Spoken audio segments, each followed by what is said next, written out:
BlackBerry fans, feast your eyes on this. 9 years after its original release, the BlackBerry Classic is still working, and while certainly not firing on all cylinders, it still boots up, it still takes a SIM card and connects, and it still can make and send text messages, with a few huge caveats, of course. In this video, we'll be taking a look at the BlackBerry Classic and how some of its features are still working and how a lot of its features are not working 9 years after its original release in 2014.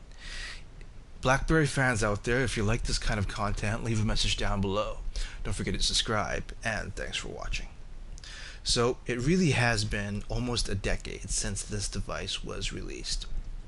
And while the support for the BlackBerry Classic actually officially stopped in several capacities last year, there is still a very loyal and resourceful fan community of this device that keep running it and keep using it despite its many shortcomings.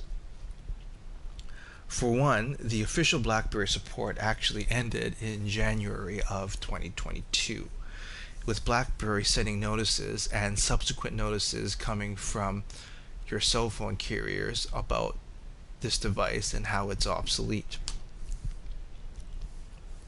This was very much the case, as at the beginning of last year, people with several carriers did report that several functions, including the ability to restart your phone and the ability to make calls and text, were severely limited after the BlackBerry servers shut down. However, depending on your carrier, you still might be able to make basic phone calls and texts from your Classic, particularly if you've had already activated your Classic before the servers went down. There are numerous reports that people overseas and in Europe, depending on their carrier, have full functionality for the BlackBerry Classic.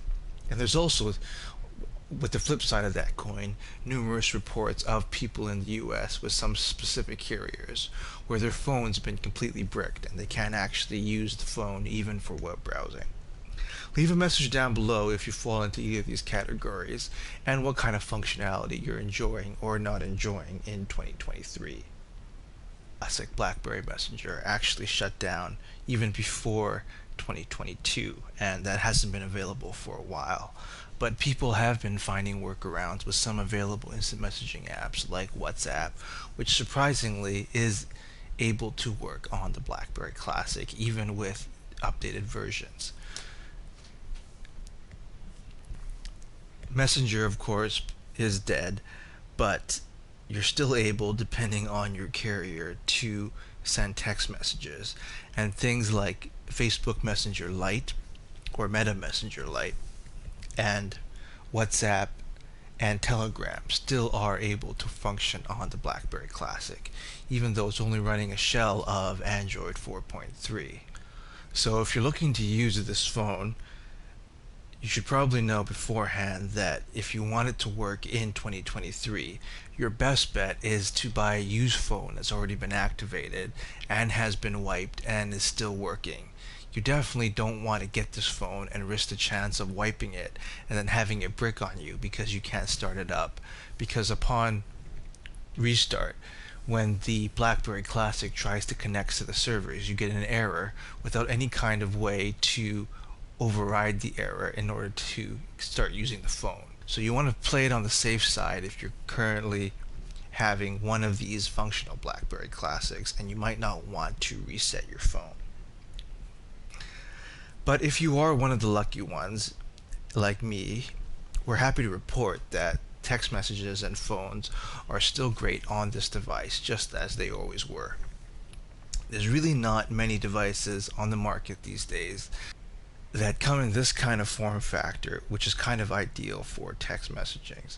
Sure, Universe is really carrying the flag here with their Titan line and Titan Pocket line of phones, but there's just something about the overall feel and weight and distribution of weight on the BlackBerry Classic that makes typing out messages via text or Telegram or WhatsApp a complete joy. And this really hasn't been replicated, in my opinion, on the Unihertz devices. Even though they really do hold their weight of their own, they're a different kind of experience that you get on the BlackBerry Classic. Thankfully, too, people have paid attention to the enduring popularity of this device and this form factor, and we've gotten this marvelous phone, the Unihertz Titan Pocket, out of this. And while it is really a spiritual successor to the Blackberry Classic, if you're looking for a more budget friendly option just to try to get a bare bones BlackBerry experience, the Classic can be had these days for a pretty good price if you can find a working one. But if you want to shell out a few extra bills, then the Unihertz Titan is an adequate successor to the BlackBerry Classic. And Unihertz, unlike the BlackBerry Classic of course, has been continually and regularly updating their software as well. So you won't run into some of the issues that we'll talk about here in terms of certain apps and certain functions of a smartphone not working. And that's kind of where the downside of trying to use the BlackBerry Classic in 2023 comes into play. Sites and apps like Gmail have a hard time because the BlackBerry servers were shut down, and while after some tinkering and a lot of restarts you could technically still get email and Gmail working on the email client on the BlackBerry Classic, it's a hell of a lot easier just to go with a modern phone like something running modern Android like the Unihertz Titan Pocket, and you won't have to go through all the rigmarole and trials of trying to get email working on the BlackBerry Classic. Web browsing still works surprisingly well on the Classic, and its built-in browser, while a little bit slower now because of its dated hardware, still does a relatively decent job of going through most popular web pages. There are some elements that just simply will not load on the BlackBerry Classic because you're running an outdated software, but if you can find an updated browser, then you might be able to enjoy most of the web experience that you would enjoy on a modern phone as well. Stay tuned for a forthcoming video on some of the better web browsers that are working on the BlackBerry Classic. Some of the more popular apps that are still working on the Classic. And yes, while Netflix isn't the fastest, it's actually surprisingly stable to load up and work on the Classic. And I found myself being able to watch movies. It's quite refreshing being able to watch a full movie on something this small and this light. Spotify, of course, while not as stable as Netflix, is working on this, and you can go through your playlist or a podcast and still listen to them quite smoothly on the BlackBerry Classic. And that actually brings up some of the other advantages of this phone, as it actually has that headphone jack, which you won't get on most modern smartphones. So if you're looking for something to easily listen to and watch your Netflix and Spotify, this phone still does perform adequately well in that regards as well. The YouTube app is not working on the BlackBerry Classic, but you can actually play YouTube videos quite smoothly both on the native browser for the BlackBerry Classic and other browsers as well. There are some crashes sometimes when you're playing higher quality videos, but this device wasn't originally designed for media consumption. That's something that kind of arose later on with smartphones. Back in the day, this device was geared more towards being a productivity workhorse, and of course, you can still use it as such in 2023.